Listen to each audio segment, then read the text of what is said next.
Government responds appropriately to it. Question number 4, the Honourable David Cunliffe. Thank you, Mr Speaker. To the Minister of Economic Development, does he stand by his statement that, quote, the Auditor-General's process will not impact on the government's negotiations with SkyCity? And if so, why? The Honourable Stephen Joyce.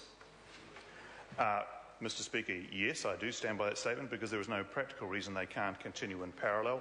I do appreciate the member always wants to slow everything down when it comes to jobs and growth, but we want to progress things as much as is practicable. That's right. Honourable David Cunliffe. Mr Speaker, has the Conventure Centre tender process fully complied with the Treasury's guidelines for contracting with non-government organisations for services sought by the Crown, and with the Auditor-General's procurement guidance for public entities, and in particular the requirements for, and I quote, clear ethical standards which address conflicts of interest and promote required standards of public sector conduct, minimising exposure to the risk of litigation and meeting the overriding considerations of openness, lawfulness and integrity." Close quote. The Honourable Stephen Joyce. Mr Speaker, thank the member for the speech. I have no concerns about the process.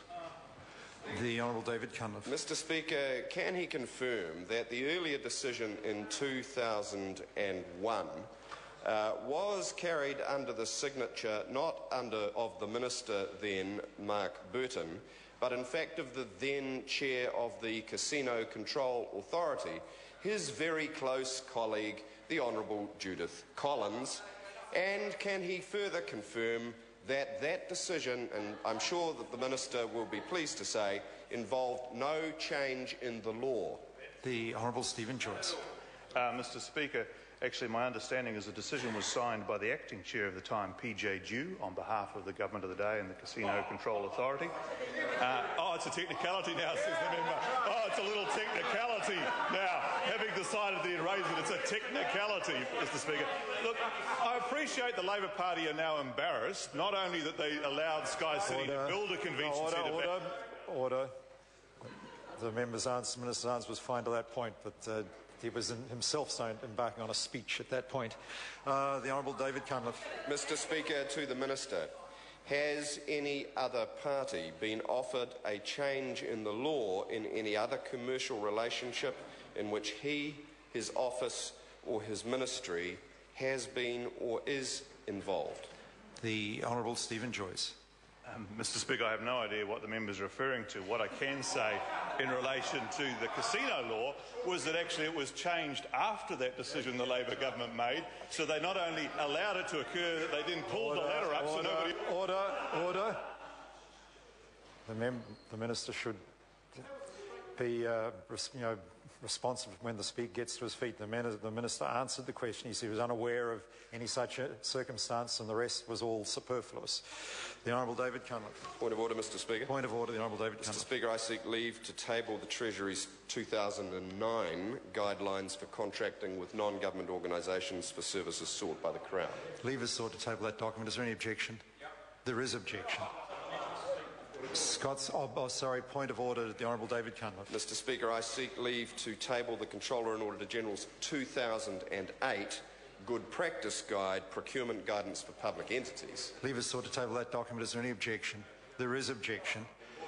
Point of order, the Honourable David Cunliffe. Mr Speaker, I seek leave to table a 2010 email from the office of the Honourable Jerry Brownlee advising the makers of the Hobbit films before the public was allowed to know that the so-called positive developments in industrial laws would soon be announced by the government. Leave is sought to table that document. Is there any objection?